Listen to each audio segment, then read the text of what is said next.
Hi மக்களை, நம்ம இப்போ என்ன பார்க்க போகிறோன்னா, நம்ம திருச்செந்தூர் ஸ்ரீ சுப்பிரமணிய சுவாமி திருக்கோயிலில் வந்து நவராத்திரி திருநாளை முன்னிட்டு கொலு வச்சுருக்காங்க. கொலுவும் அது எல்லா சாமி கொலுவில் வந்து செட்டாக எல்லா சாமியும் வச்சுருக்காங்க. நீங்கள் பார்த்தாலே தெரியும். எந்த இடத்துல வச்சுருக்காங்கன்னா, நம்ம ராஜகோபுரத்துக்கு ஆப்போசிட் மண்டபத்தில் வச்சுருக்காங்க. நீங்கள் திருச்செந்தூர் வந்தீங்கன்னா மறக்காமல் விசிட் பண்ணி பார்த்துட்டு போங்க. அதுவும் நிறைய செட்டாக வச்சுருக்காங்க. ஃபஸ்ட்டு பார்த்தது வந்து ஒரு செட்டு, இது வந்து அடுத்த செட்டு. நிறைய சாமிகள், சிலை பொம்மை அந்த இதெல்லாம் வச்சுருக்காங்க, நிறைய வச்சுருக்காங்க. இப்போ பார்க்குறது வந்து 3வது செட்டு. பாருங்கள், பார்த்தாலே தெரியும்.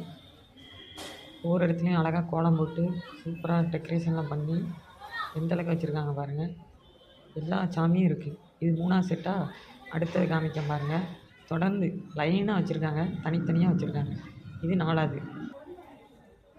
இது வந்து 4வது செட்டு. கடைசியாக வச்சுருக்காங்க பாருங்கள். ஐயப்பர் சிலை எல்லாமே இருக்குது.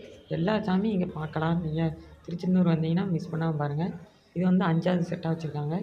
எல்லா இதுலேயும் டெக்கரேஷன்லாம் பண்ணி கோலம்லாம் போட்டு அலங்காரம்லாம் பண்ணி சூப்பராக வச்சுருக்காங்க பாருங்கள். ஒவ்வொரு சாமியும் அழகாக இருக்கும். நம்ம தசரா திருவிழாவில் வச்சுருப்பாங்கள்ல ஒரு வீட்டில், கோயிலில் இந்த மாதிரி கொலு வைக்கிறதுல நம்ம திருச்செந்தூரில் இப்போ புதுசாக வச்சுருக்காங்க.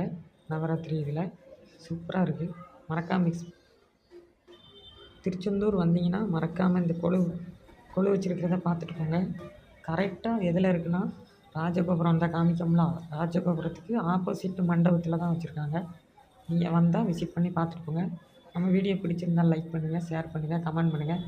மெயினாக சப்ஸ்கிரைப் பண்ணி வச்சுக்கோங்க மக்களே. அப்போ தான் நம்ம நோட்டிஃபிகேஷன் உடனே வரும். பாய் மக்களே.